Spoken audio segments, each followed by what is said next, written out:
The real issue here isn't just about a backyard. It's about respect, boundaries, and how easily they can be ignored when people assume too much. Imagine this.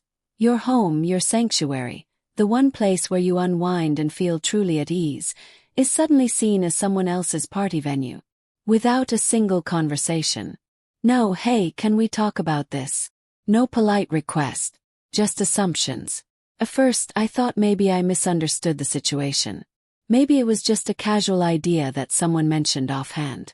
But no, this was a fully fledged plan. Decorations, catering, seating arrangements. Everything was being discussed and decided without me even being aware. And the most shocking part. Some family members were already on board. My backyard was basically booked without my consent. Let's break this down for a moment. Hosting a wedding isn't like letting someone borrow a cup of sugar. It's a massive commitment.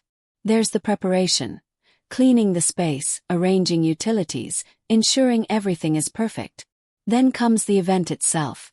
The crowd, the noise, the wear and tear on your property. And don't even get me started on the aftermath. The cleanup, the potential damages, and the feeling of being taken advantage of. And yet, none of this was considered. Not even once. It's as if my opinion didn't matter at all.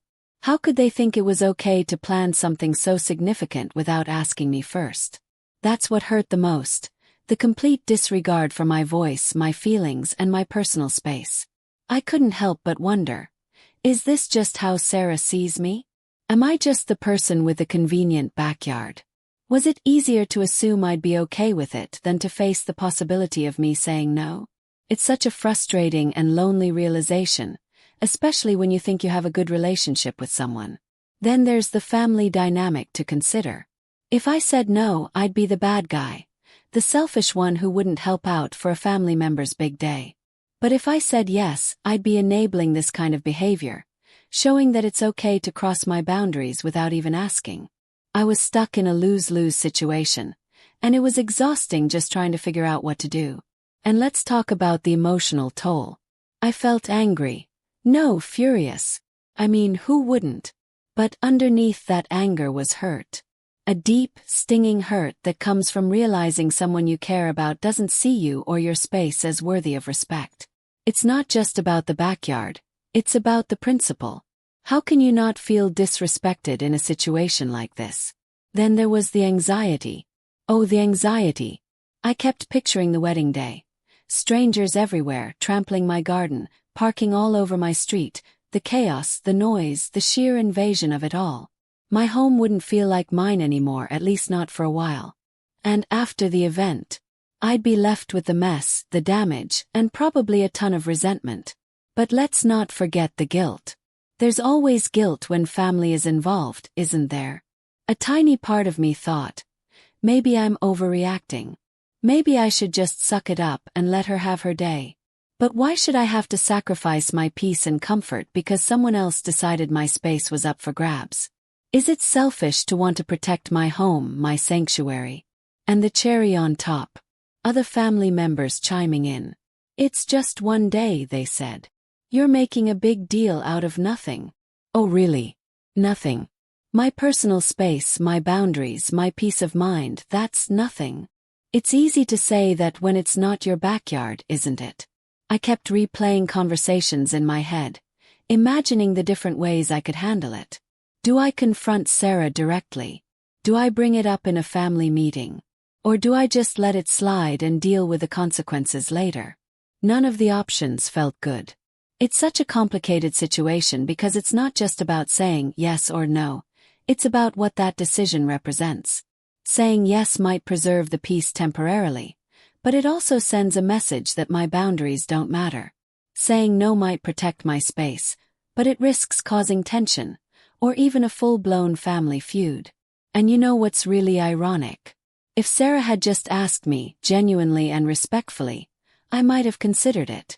I might have been open to discussing the possibility and finding a way to make it work. But the fact that she didn't even bother to ask, that's what made it impossible to just go along with it.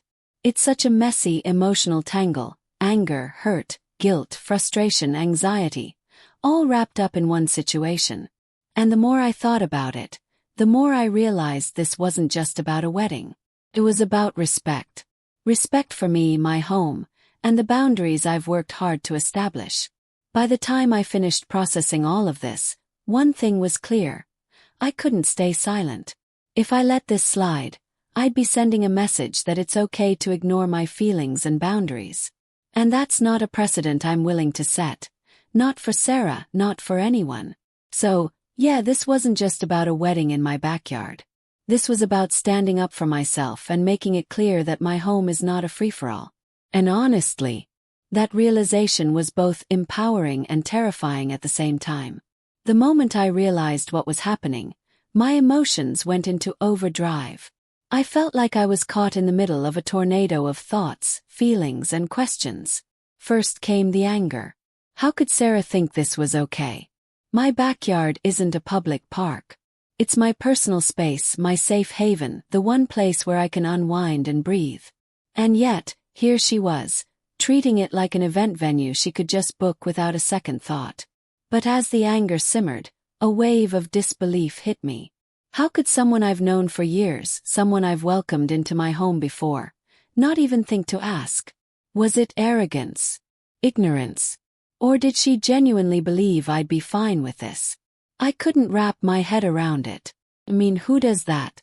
Then came the guilt. Oh, the guilt was the worst part. Maybe I was overreacting. Maybe this was just a simple misunderstanding, and I was blowing it way out of proportion. After all, it's her wedding day. A day she's probably been dreaming about for years. Shouldn't I be happy to help make it special for her? Isn't that what family is supposed to do? But every time I tried to convince myself to let it slide, the same question popped into my head. What about me? Let's be real here. Hosting a wedding is a huge deal. It's not just about giving up your space for a day. There's the preparation beforehand, making sure the yard is spotless, dealing with caterers, setting up decorations, and who knows what else. Then there's the actual event. Dozens, maybe even hundreds of people walking around, making noise, parking everywhere. And don't even get me started on the aftermath.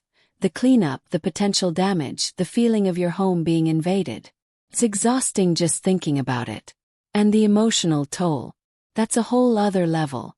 I kept imagining the day of the wedding. Picture this. Me, stuck inside my house, unable to relax because there are strangers in my backyard, music blasting, people laughing and talking, and the constant fear that something might go wrong. What if someone accidentally breaks something? What if there's an argument or a mess I can't handle? My anxiety was through the roof just picturing it. But it wasn't just the practicalities that bothered me. It was the principle of the thing. My home is my sanctuary. It's the one place where I get to set the rules, where I decide who comes in and who doesn't. And Sarah just bypassed all of that. She didn't ask, didn't discuss, didn't even give me a heads up. She just assumed it would be fine. That assumption felt like a slap in the face, a clear message that my boundaries didn't matter. And let's talk about the family dynamics for a second. Saying no wasn't just about me and Sarah. It had the potential to ripple through the entire family. Would I be seen as the villain? The selfish one who couldn't sacrifice a little for the greater good? Would other family members start taking sides, creating tension that could last long after the wedding was over? The thought of causing a rift in the family was almost as stressful as the thought of hosting the wedding itself. At the same time, saying yes felt equally problematic. If I agreed to this, what kind of message would that send? That it's okay to cross my boundaries. That my space isn't really mine. That I'll roll over and say yes to anything, as long as it's framed as a family request. I couldn't shake the feeling that letting this happen would set a dangerous precedent. And then there was the hurt. Beneath all the anger and anxiety was this deep sense of betrayal. Sarah and I might not be super close, but we've always been friendly. I've always thought of her as someone I could trust to respect me and my space. So, to realize she saw my backyard as just another venue to be used, it stung. I started questioning everything. Had there been other times when Sarah or other family members crossed a line, and I just didn't notice? Was this part of a bigger pattern of disrespect? Or was this truly a one-off situation, a simple mistake that spiraled out of control? And of course there was the frustration.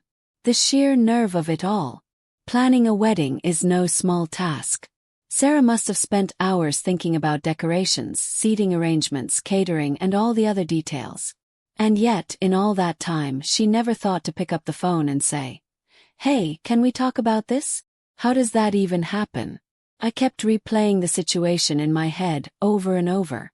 What if I had found out later, maybe just days before the wedding, when everything was already set up? What if I hadn't found out at all, and suddenly my backyard was filled with guests one Saturday morning? The more I thought about it, the angrier I got. At the same time, I couldn't help but feel a little sad. Family is supposed to be about trust, respect, and open communication. And this situation felt like the exact opposite. It felt like a reminder that, no matter how close you think you are to someone, misunderstandings or outright disrespect can still happen. So there I was, stuck in this whirlwind of emotions. Anger, hurt, guilt, frustration, sadness, anxiety. Each one pulling me in a different direction, making it almost impossible to figure out what to do. But one thing was clear. I couldn't just let this slide. I had to do something, say something, stand up for myself. The question was how, and whether it would even make a difference. I finally decided I couldn't keep all these feelings bottled up. I had to confront Sarah. But let me tell you, it wasn't easy. I went over the conversation in my head 100 times before actually calling her. What would I say? How could I bring it up without causing a full-blown argument? My heart was pounding just thinking about it. When I finally picked up the phone, I could barely keep my voice steady. "Hey Sarah," I started, trying to sound casual, though I felt anything but. "I need to talk to you about something." She sounded cheerful, almost oblivious, which only made me feel worse. "Of course. What's up?" she replied, as if we were about to chat about the weather. I took a deep breath. This was it, the moment of truth. "I heard from Mom that you were planning to have your wedding reception in my backyard. And, well, I'm kind of surprised. You didn't mention anything to me about it." There was a pause. You know that kind of silence where you can almost hear the wheels turning in someone's head? That's what it was like. And then she laughed. A nervous, awkward laugh that made my stomach tighten. "Oh. Yeah, I guess I didn't get around to telling you yet," she said. "But I figured it wouldn't be a problem.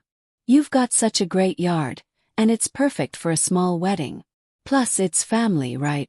I couldn't believe what I was hearing. She sounded so nonchalant, as if using my backyard was as simple as borrowing a cup of sugar.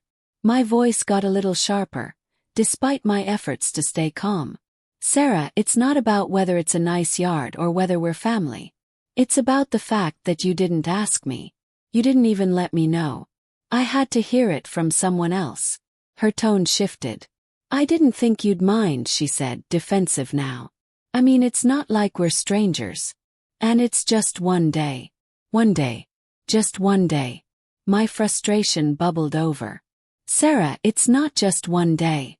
Do you know how much work goes into preparing for something like this? Cleaning, setting up, dealing with caterers, decorations, parking, the noise, and then the cleanup. It's a lot. And you didn't even consider how I might feel about it." Her voice got quieter, almost sulky. "I just thought it would be easier this way. I didn't want to bother you with all the details." "Bother me? Sarah, this is my home we're talking about. How could you not think to bother me when it's my space? You're planning a wedding reception, not a casual barbecue. I deserve a say in this." I was trying so hard to stay composed, but my voice was shaking with a mix of anger and hurt. There was another long pause, and I could feel my pulse racing. Was this going to end in a massive fight? Would this be the moment our relationship crumbled? Finally she spoke, her voice softer this time. "I didn't mean to upset you. I don't know, I guess I assumed you'd be okay with it because you're always so generous with the family." Hearing that caught me off guard. On one hand, I appreciated the acknowledgement of my generosity. On the other hand, it felt like a cop-out. "Sarah, being generous doesn't mean I don't have boundaries. It doesn't mean I'm okay with being taken for granted." She sighed heavily, and for a moment I thought she might hang up. Instead she said, "You're right. I should have talked to you first. Sorry." I was so caught up in planning everything that I didn't stop to think about how you'd feel. Her apology was a relief, but it wasn't enough to erase the hurt. Thank you for saying that, I replied, my voice still firm but a little gentler now. But we need to figure out what to do about this. I don't think I can handle hosting your reception here. Not with everything that's involved. She hesitated. So, what do we do now? The invitations have already gone out with your address on them. Hearing that was like a gut punch. My address. Without even asking me. I closed my eyes, trying to stay calm. Sarah, that's exactly the kind of thing I'm talking about. You made decisions that affect me without including me in the conversation. This is why I feel so disrespected. There was silence on her end, and then she said, I'll figure it out. Maybe we can rent a venue last minute or move it to someone else's house. I could hear the defeat in her voice, and a part of me felt bad for her. But I also knew this wasn't just about the wedding. It was about setting boundaries and making it clear that my home wasn't up for grabs. I appreciate that, I said. And for what it's worth, I do want you to have a beautiful wedding. I just need you to respect my space. By the time the call ended, I felt a mix of emotions. Relief that I had stood my ground, sadness that it had come to this, and a lingering frustration that it had to happen in the first place. But most of all, I felt proud of myself for speaking up. Sometimes, the hardest conversations are the ones that matter most. In the end, we managed to work things out, but wow, what a whirlwind of emotions. Sarah agreed to move her reception to another location, and while it wasn't easy, we both learned something valuable about boundaries and communication. I won't lie, it was tough standing up for myself, especially with family, but it had to be done. Respecting each other's space and feelings is so important, even when you love someone. Now we're in a better place, and I truly hope her wedding is everything she dreams of. Sometimes saying no can lead to a stronger yes in the long run.